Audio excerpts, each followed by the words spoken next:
hosting the meeting. There she goes. All right, great.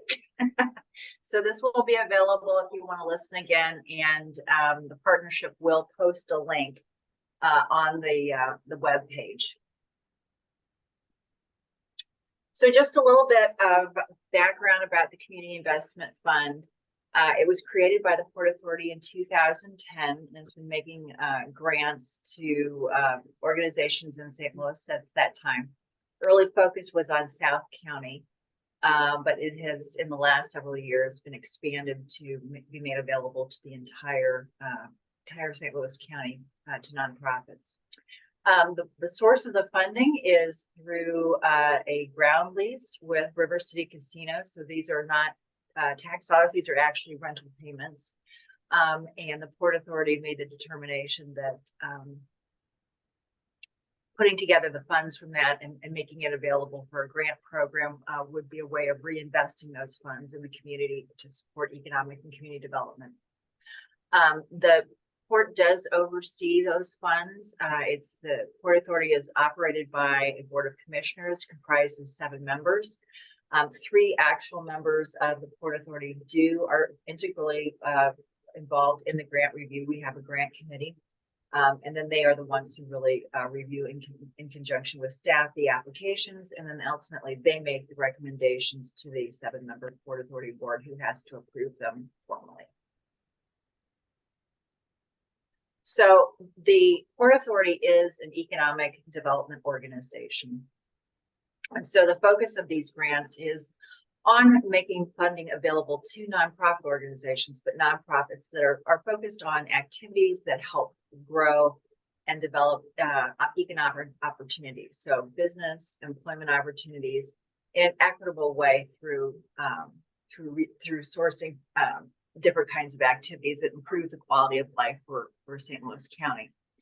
Part of economic development is community development, and that's really making sure that the structures are in place to support people so that they can take advantage of economic opportunity. And it encompasses a really broad group of programs that build community and human capacity and are often taken by nonprofits. And Jackie's going to go a little bit more deeply into the kinds of activities that are focus areas for us, as well as the examples. So who is eligible? You must be a 501c3. You must have that status. We do request that you have documentation of your determination letter in your application. We are focused on, it is the St. Louis County Port Authority, so we're looking for projects that are located or primarily serve the residents of St. Louis County, or a big chunk. The funding is available. The program's a little bit unusual in the sense that funding is available not only for programmatic activities, but also for capital projects. So construction, equipment, and a variety of infrastructure kinds of things. So there are some variety of opportunities for funding for nonprofits. Within the Economic and Community Development Framework, the Port Authority has identified 5 funding priorities that I'll go through each one of them and give some brief examples of the types of projects. The examples that I'm giving are not all inclusive. These are just some projects that we have received in the past. And so we're using these kinds of programs to kind of provide information as to what would be eligible for these activities. The first priority, of course, is focused on business retention and expansion. Job creation and or preparing people for jobs is a primary focus area for these funds. Programs that are geared towards providing capital to small businesses to basically provide gap financing for a project that they want to undertake, those kinds of things. Workforce development programs, we would like for those to be focused on demand, on jobs that are in demand right now. We want to make sure that if people are trained for positions, there are jobs and employment opportunities at the end of that training period. And then also supporting international market expansion for local businesses, There are a lot of markets that are available for products that are being produced here that can be exported overseas to other different types of different companies or countries. So those are projects that are also eligible. Under neighborhood and economic and community development, this is where we get into looking at community-based kinds of projects that improve the community and the infrastructure that's there. So anything related to repositioning vacant and underutilized properties. We get a lot of proposals about old retail sites that are abandoned, have been vacant for a while, and nonprofits want to go in and redevelop them to provide programs for the services for the community. Neighborhood infrastructure improvements, which are very similar to that. That could also include things if you have an existing structure that you need to make improvements to in order to facilitate the expansion of a program. A number of nonprofits, in order to look at some new responsibilities and activities, they need to conduct planning and or feasibility studies. Those are things that are also looked at under this program for funding. Any kind of community planning and organization that helps to stabilize and improve the communities for the residents that are there also would fall into that particular bucket. Any kind of property maintenance, we've seen programs that are focused on enhancing properties that are owned by seniors to make sure that all the life safety issues are taken care of. So all of those kinds of things are potentially eligible. We have a question here from Eric. Does an application for construction have to cover 100%? Let's see if I can get it back up here. No, it can be used to add to a larger capital program. Typically, projects are submitted to the Port Authority, and it's a project, and there's a gap in the funding that's necessary, and that's where the port likes to step in. They do not like to do 100% funding for a project. Under entrepreneurship programs, this is mostly geared towards helping and working with small businesses to help them either grow and or expand their businesses so that they're in a position to employ people. So those kinds of projects are typically eligible in anything around fostering innovation. We have a number of ecosystems throughout the St. Louis area that's focused on technical, IT kinds of things, financial, other business services, those kinds of things are typically eligible. There are a number of ecosystems, the biosciences, the tech sciences. You hear a lot about the with the NGA going in the city, there are jobs associated with cybersecurity, those kinds of things. Under real estate development, this is where typically the construction activities come in. Brownfield redevelopment, that is anything that is related to environmental remediation, site acquisition and or assemblage. If you have a project that requires you to acquire an additional project to assemble it into a site for a larger project, that's something that's potentially eligible. And the same goes for site preparation. Any of your pre-development costs, architectural engineering costs, demolition, infrastructure, those are all things that are potentially eligible. And the last one that I'll mention is the target industry sector, which is the 5th priority. And that's based on focusing on priorities on a regional or countywide or either a regional basis where there are organizations that are focused on moving those industry sectors forward in order to create more employment opportunities. Those have been typically in the ag tech sciences, life sciences, the tech, I mentioned the cybersecurity again, and then also advanced manufacture. Those are all things that right now there's a huge focus on. As far as the funding priorities goes, one of the primary focus areas is that the port would like to support is increasing economic opportunity for historically underserved individuals or projects that benefit underserved or economically distressed communities.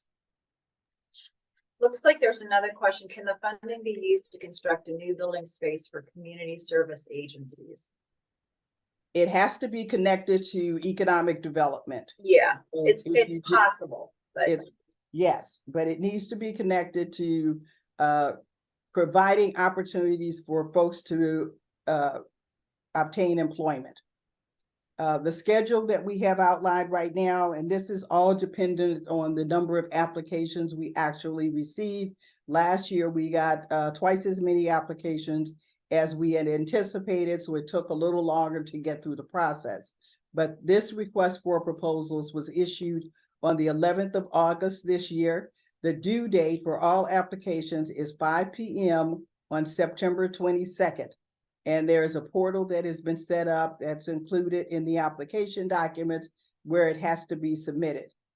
We will, along with the subcommittee of the Port Authority, review all of the applications. If necessary, we will do follow-up with the applicants, and then we'll do the actual evaluation of the proposals in October and November.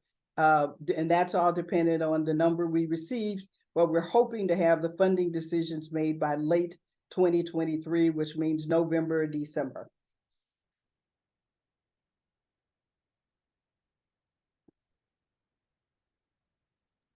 sorry, it took me a second to get off mute. So now we're going to go through the entire application. The application consists of a general application that everyone must complete. It includes application information, so questions, as well as required attachments. Those are all posted on the web page. Additionally, there are two appendices that are required. Well, Appendix 1 is for construction and capital projects only. So if you're doing a programmatic project, you will not do that one. You'll do Appendix 2, vice versa. So Appendix 2 is additional information for programmatic projects only. So you'll only be doing one of those appendices. Really going through just the very basics, the very beginning of the application is just your background information, what your nonprofit is, with a name, address, all that kind of stuff, your contact information. Again, we do expect that you will have your 501c3. And we bring this up only because we had actually a number of applicants last year that were actually for-profit organizations that apply. So that is really an important component for us. We are also curious actually to know too if we are serving minority or women controlled nonprofits. So the definition really is if over 50% of your board is controlled by women and or minorities. And if okay, so we have a question. If a nonprofit is located in the city but serves clients from St. Louis County, yes, you are eligible. We want to see programs that do. I mean, we have an organization, Legal Services of Eastern Missouri, has received grant funding from the Port Authority. They are located in the city, but they've had programs that were specifically focused on North County residents. So you are able to access funds. And we like to see a good chunk of the folks, and it doesn't mean it has to exclusively be a program that focuses on county residents, but we want to make sure that that's a significant portion of the population that you're serving. So in terms of key information, the next is really sort of your overview and summary. You know, what's the timing on it? What is your budget for the entire project? How much are you asking from the Port Authority? Where is your project located? So it may be that you are located in the city, but the project's located in North County or South County or something like that. We also would like to understand, while some of you will not have job creation as part of your project, we do like to know if there are going to be any that will be created or retained, because that is a historic focus for the Port Authority. So we'll start off after that sort of general background information with the executive summary.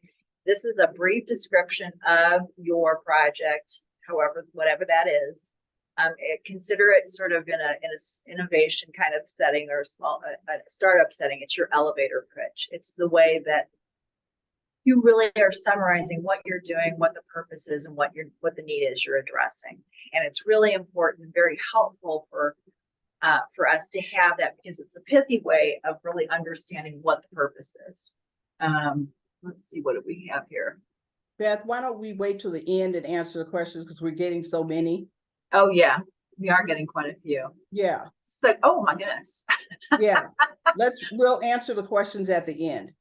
Yeah, why don't we do that? Because there are quite a few. So this is really your opportunity to sell us on what your project is. And it's very helpful to not only the staff, but also to the grant committee to have that sort of summary so that we can refer back to it and really get what you're trying to accomplish.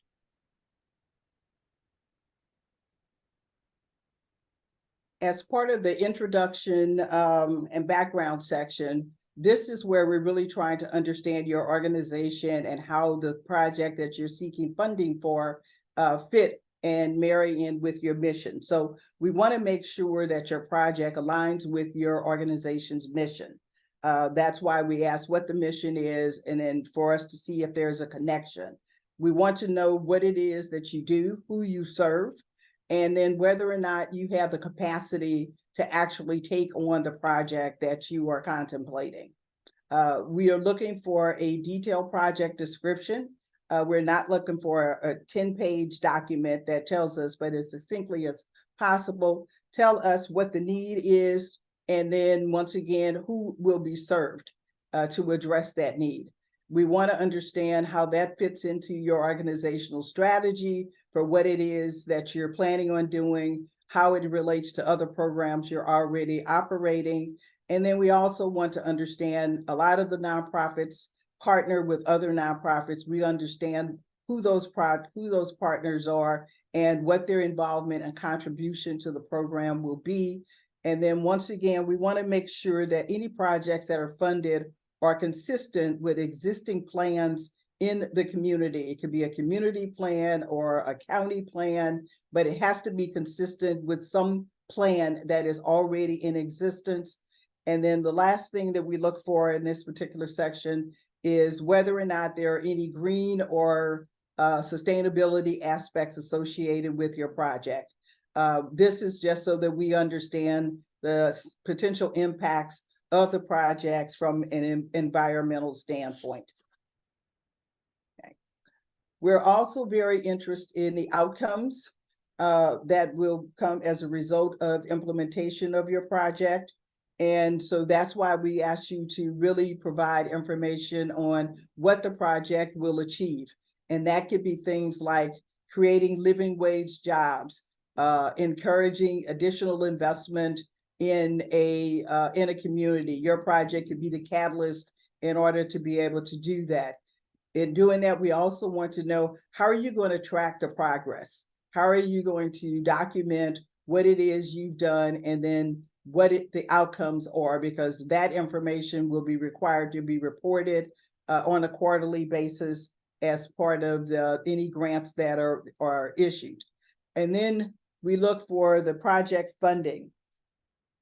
After the grant funds are expended, we want to understand how and if the program will continue once the Port Authority funds have been expended. We want to make sure that we're just not funding something that's just a short term, which potentially won't have any kind of long-term outcomes associated with it.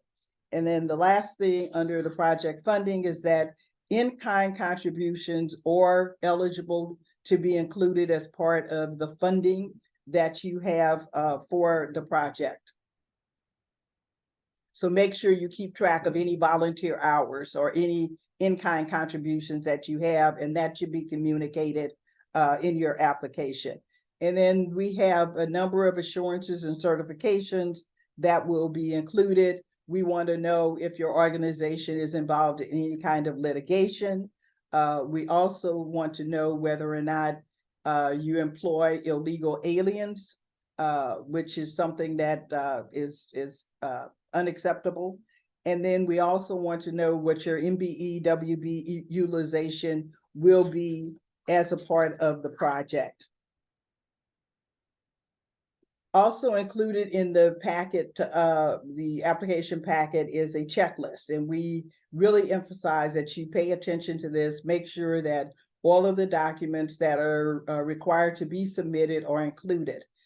Some of the things that folks have a tendency to miss are your board member information. We want to know who your board members are and what their affiliations are. We need your IRS 501c3 determination letter to confirm that you are a 501c3. We do accept letters of support. We want those letters of support to primarily be from partners. We don't want 50, letters of support coming in from a lot of different organizations, but be very strategic about who you have submitting letters of support for you. We also require financial statements, and the documents will indicate that audited financial statements are preferred.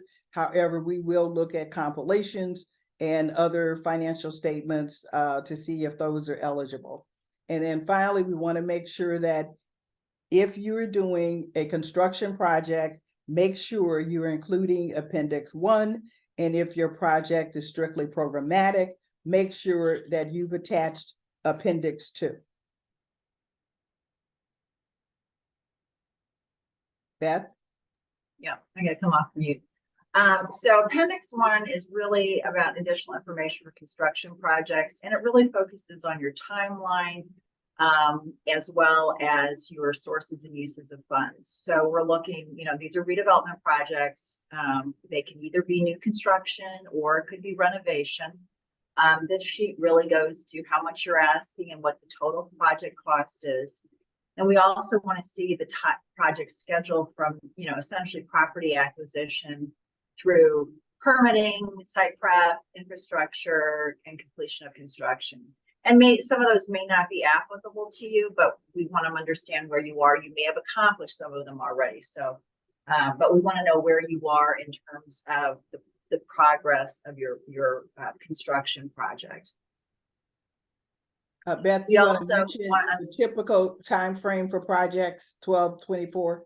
Oh, yeah. So, and that is important. So we do typically, the grant agreements are 12 months, but can be up to 24. And typically the longer term grant agreements are often for construction projects, because we do know that they sometimes take a longer period of time.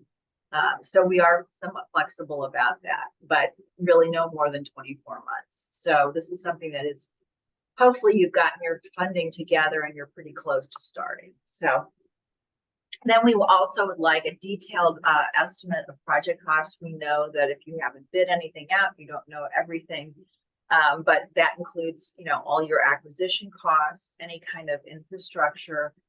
We want to understand, what is, if you're renovating, if there's new construction, if there's actually both, that's a possibility. So we want to understand the building costs, and then any of the soft costs, which are typically like the professional services, architects, engineering, legal, that kind of thing.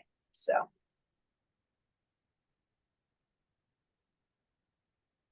And then we want to understand not only what you're going to use the money for, but the sources of funding. So what kind of equity you're putting in, if any, if you have a loan, if you have other grants, possibility of tax credits, folks use new markets, that kind of thing. So we want to understand what the other sources are coming to, and that hopefully that number, that uses and sources equal, or the same totals. And then we want to know what is committed and what is not. So if you're waiting on something else, that can be fine, but we want to understand where that is. And then we also, just because sometimes there's a lot of information, and there's a lot of moving things in construction projects. We do give you an opportunity to provide additional information that clarifies any of your answers. So we try and keep it short, but if you think there's something that would help us understand where you are in your project, or what the progress you're making, or whatever it is, that we have a sort of catch-all in that that appendix. So appendix 2, again, is now for programmatic requests. And I know we sort of beat a dead horse, but we often get questions about it. So we say it, we're spaced repetition so everybody hears it. So again, this is a budget. We want to understand what your project name is, what you're requesting from the Port Authority, what the total project budget is, and then really focusing in on what the new services are going to be. We want to kind of a breakdown of where your costs are going to be in terms of the program. We don't ask for as much detail as we do, or not. We don't prescribe as much the kind of detail because it's a little bit more flexible for programmatic in terms of what kinds, what you might be using your funds for. But we do want to understand where they're all going. We want to understand if there's any new staffing, if you're going to support this with existing staffing. And then we actually really want to understand too, the sustainability of the new program. So again, as Jackie mentioned, the Port Authority wants to help people start up different things and get things off the ground. But we really want to see that this is not a one-off and that you have a path towards continuing the services that you're providing and that are being initiated by the Port Authority. And one thing I will say in terms of the funding for the port, and there's a FAQ on the website as well, the web page. But I mean, the goal here is not to provide funding for ongoing operations. We're really looking for you guys to provide funding for things that are either new or evolving and are not sort of just your everyday costs.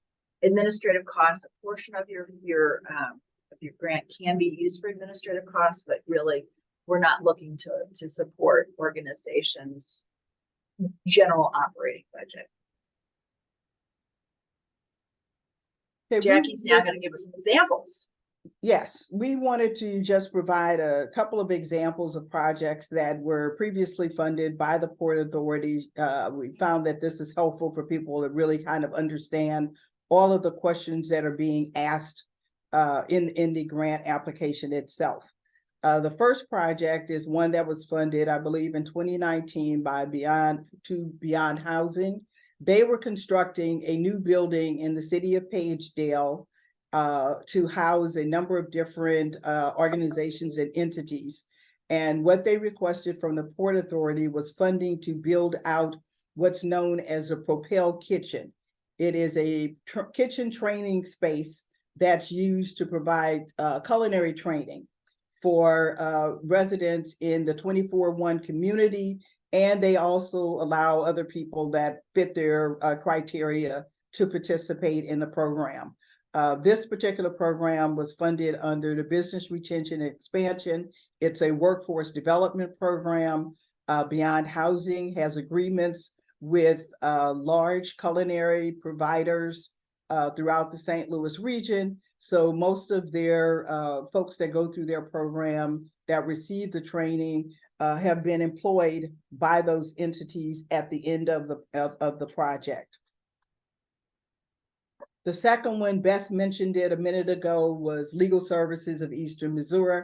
As she indicated, their office is in the city, but this is a program that focused on providing free legal and educational services for minority and women entrepreneurs in North St. Louis County.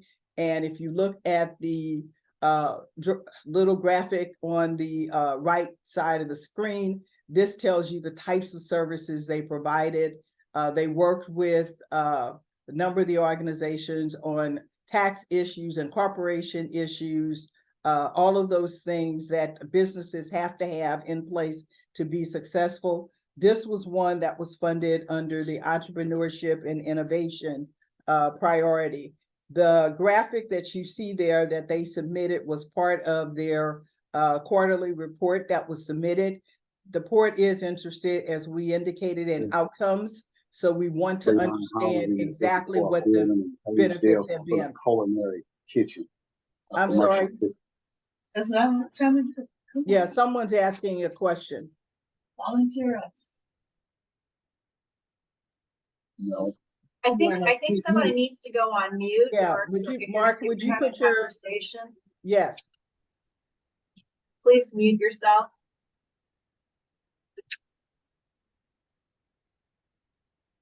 Thanks. The last project that I'll mention is the Spanish Lake Community Development Corp. This is a community nonprofit up in the Spanish Lake area.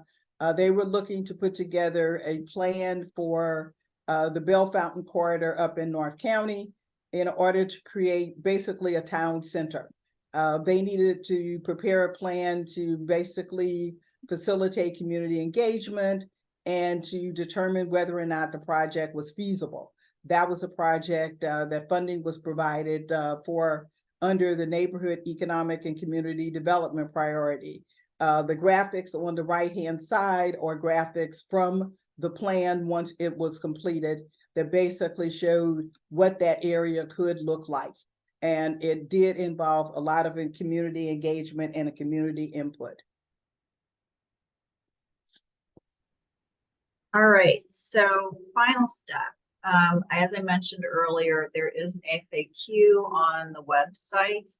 And hopefully, please take a look at that. There's a lot of questions, sort of general questions that we get that are, there are responses there.